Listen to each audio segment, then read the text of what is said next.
Good evening, everyone. Today we're going to learn the chapter Biomolecules from class 11 Zoology. So, first of all, what are biomolecules? जब भी हम किसी चीज़ को जलाते हैं उसमें से कुछ कार्बन निकलते हैं, कुछ वाटर निकलते हैं, चाहे वो वेपर के फॉर्म में हो या फिर कुछ भी हो, और कुछ इनऑर्गेनिक सब्सटेंसेस होते हैं. सो ये जो कार्बन और वाटर के चीज़ें हैं, मतलब जिसमें सी और एच प्रेजेंट है, तो उसको हम बोलते हैं ऑर्गेनिक. और बाकी उसमें जितनी भी सारी चीज़ें हैं उसको बोलते हैं इनऑर्गेनिक.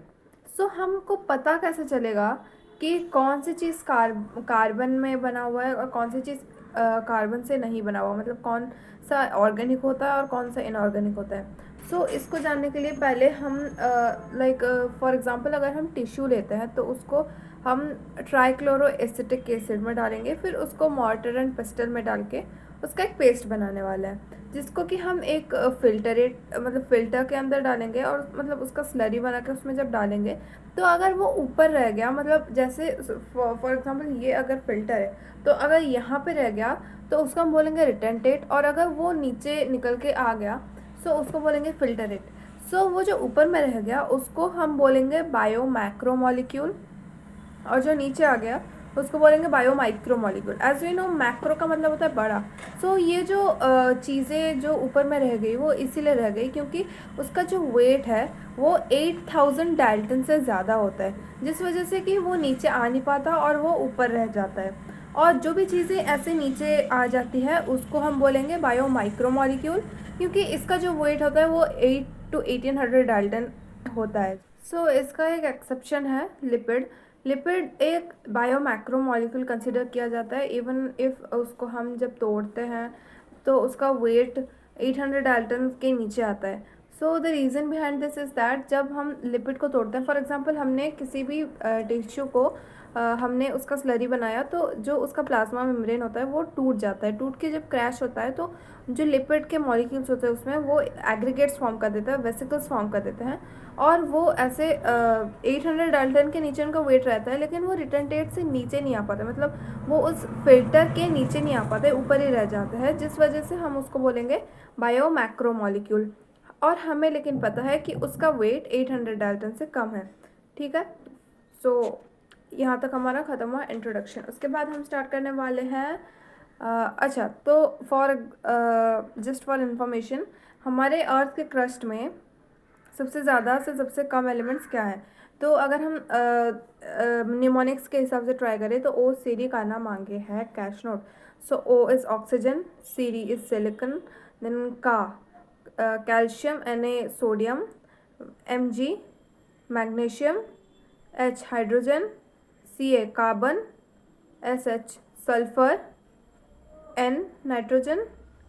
सो इस फॉर्म में हमारा अर्थ के क्रस्ट में प्रेजेंट है. सो ऑक्सीजन सबसे ज़्यादा है और नाइट्रोजन सबसे कम है. और हम अगर हमारे बॉडी का देखें तो बॉडी में हमारा हम एक दूसरा निमोनिक्स लेंगे जो है ओशन का हाइड्रोजन सल्फर नामांसी. सो ओशन का मतलब O oxygen, C is carbon, N is nitrogen, H is hydrogen. As we know ocean का hydrogen sulphur, then we have sulphur. ना is sodium, Mang is magnesium, and Si silicon is Mang C, so silicon. Then we have the topic metabolites. So what is metabolites? Various types of metabolism are going on inside our body. So these metabolisms can be considered into two types, catabolism and anabolism. So कभी भी किसी चीज़ को तोड़ के अगर हम नई चीज़ें बनाते हैं तो उसको बोला जाता है एनाबॉलिज्म, और कुछ कुछ चीज़ें टूट के जब छोटी छोटी चीज़ें बनाती है तो उसको हम बोलते हैं कैटाबॉलिज्म. सो इन दो टाइप के रिएक्शंस हमारे बॉडी के अंदर होते हैं. तो इन सब चीज़ों में जो चीज़ें प्रोड्यूस होती है, जो प्रोडक्ट्स बनते हैं, उसको हम बोलते हैं मेटाबोलाइट्स. सो मेटाबोलाइट्स दो टाइप के हो सकते हैं, प्राइमरी मेटाबोलाइट्स और सेकेंडरी मेटाबोलाइट्स. तो जो प्राइमरी मेटाबोलाइट्स होते हैं वो हमारे बॉडी के लिए यूज़फुल नहीं होते हैं, लेकिन जो सेकेंडरी मेटाबोलाइट्स होता है वो हमारे बॉडी के लिए यूज़फुल होता है. सो प्राइमरी मेटाबोलाइट्स का एग्जांपल अगर हम लेंगे तो हीमोग्लोबिन, क्लोरोफिल, ये सब होगा. और सेकेंडरी मेटाबोलाइट्स का एग्जांपल लेंगे तो हमारे पास काफ़ी सारी चीज़ें हैं, जैसे ड्रग्स, पॉलीमरिक सब्सटेंसेस एक्सेट्रा. तो ये सब चीज़ें हमारे बॉडी के लिए इम्पॉर्टेंट नहीं है, इवन तो ये हमारे बॉडी में है, लेकिन these are not needed by the body. So after that हमारा शुरू होता है टॉपिक्स. सो पहला है कार्बोहाइड्रेट. सो कार्बोहाइड्रेट हम बोल सकते हैं it is the main source of energy, क्योंकि कार्बोहाइड्रेट के ब्रेकिंग डाउन होने से ही हमारे बॉडी में एनर्जी प्रोड्यूस होता है। It is also known as the primary respiratory substrate. So primary respiratory substrate का मतलब यह है कि सबसे पहले हमारा कार्बोहाइड्रेट जो होता है वो बॉडी के अंदर जब जाता है तो वो टूटता है। अगर हमारे पास कार्बोहाइड्रेट नहीं है उसके बाद हमारा स्टार्च टूटता है, फॉर वेट सेकेंड, एंड उसके बाद हमारा प्रोटीन टूटता है। सो अगर हमारे पास कार्बोहाइड्रेट अवेलेबल नहीं है तभी जाके ये सब चीज़ें होती है, लेकिन जब हमारे पास कार्बोहाइड्रेट अवेलेबल है तो सबसे पहले हमारा बॉडी कार्बोहाइड्रेट को ब्रेक करेगा। सो सबस्ट्रेट का मतलब हम बोल सकते हैं रिएक्टेंट। सो हम बोल सकते हैं कि हमारे बॉडी में जो भी रेस्पिरेशन के लिए चाहिए है और एनर्जी प्रोड्यूस करने के लिए चाहिए है वो है carbohydrate. After that we have the definition of carbohydrate. So hydrates of carbon, हम बोल सकते हैं कि एक हाइड्रेट्स ऑफ कार्बन में क्या प्रेजेंट होगा, वाटर प्रेजेंट होगा, आई मीन H प्रेजेंट होगा, O प्रेजेंट होगा, C प्रेजेंट होगा। सो हम इसको CnH2ON के फॉर्म में लिख सकते हैं, लेकिन this definition is not totally right, because यहाँ पे हम C के जो नीचे N है तो हम N को 1 या 2 नहीं ले सकते, क्योंकि अगर हम 1 या 2 लेंगे, जैसे फॉर एग्जांपल अगर हम C को 2 लेंगे, C में 2 लेंगे N को, तो हमारा जो प्रोड्यूस होगा वो होगा C2H4O2 जो कि इक्वल टू है CH3COOH। तो CH3COOH क्या है, ये एक इथेनॉल है, sorry it is acetic acid. So क्योंकि ये एसिटिक एसिड है, ये तो कार्बोहाइड्रेट है नहीं, सो हम इसको कार्बोहाइड्रेट बोल नहीं सकते, इसीलिए कार्बन के पास 1 या फिर 2 N नहीं हो सकता। 3N is the most least carbohydrate, मतलब कार्बोहाइड्रेट होने के लिए N का वैल्यू मिनिमम 3 होना चाहिए। And so now we have 2 types of carbohydrate, polyhydroxy aldehyde and polyhydroxy ketone. So इन दोनों में डिफरेंस क्या है कि पॉलीहाइड्रोक्सी एल्डिहाइड में एल्डिहाइड ग्रुप होता है और पॉलीहाइड्रोक्सी कीटोन में कीटोन ग्रुप होता है। नाउ as we know कि एल्डिहाइड जो होता है वो टर्मिनल पोजीशन पे लगता है और कीटोन जो होता है वो इंटरमीडिएट पोजीशन पे लगता है। सो हमारा जो टर्मिनल पोजीशन पे जब एल्डिहाइड लगता है तो उसको हम बोलते हैं एल्डोस शुगर, क्योंकि ये एक शुगर है जिसमें टर्मिनल पोजीशन पे एल्डिहाइड लगा हुआ है। और हम जब कीटोन की बात करते हैं तो अगर हमारा कीटोन लगा हुआ है इंटरमीडिएट पोजीशन पे तो हम उसको बोल देंगे ketone sugar. So ketose sugar actually KETOS, ketose sugar. So now बात करते हैं कार्बोहाइड्रेट के बारे में।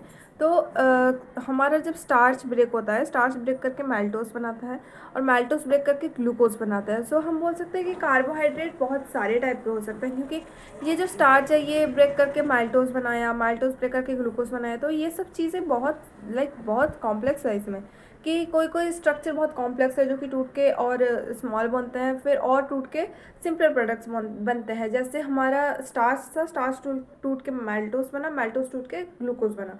सो हम बोल सकते हैं कार्बोहाइड्रेट 3 टाइप के होते हैं, monosaccharide, disaccharide and polysaccharide. Okay, so disaccharide ना बोल के हम इसको ऑलिगोसैकेराइड भी बोल सकते हैं।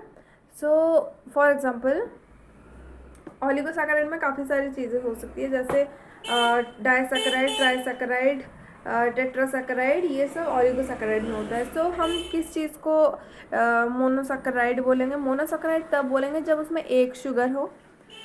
डाइसैकेराइड तो उसके बाद अब ऑलिगोसैकेराइड। सो ऑलिगोसैकेराइड तब बोलेंगे जब उसमें 2 to 9 शुगर हो। तो हम डाइसैकेराइड, ट्राइसैकेराइड, टेट्रासैकेराइड, इन सभी चीज़ों को ऑलिगोसैकेराइड बोल सकते हैं। एंड उसके बाद हमारा है पॉलीसैकेराइड। सो इसमें जब 10 या फिर उससे ज़्यादा नंबर ऑफ़ शुगर हो उसका हम ऑलिगोसैकेराइड बोलेंगे, सॉरी पॉलीसैकेराइड बोलेंगे।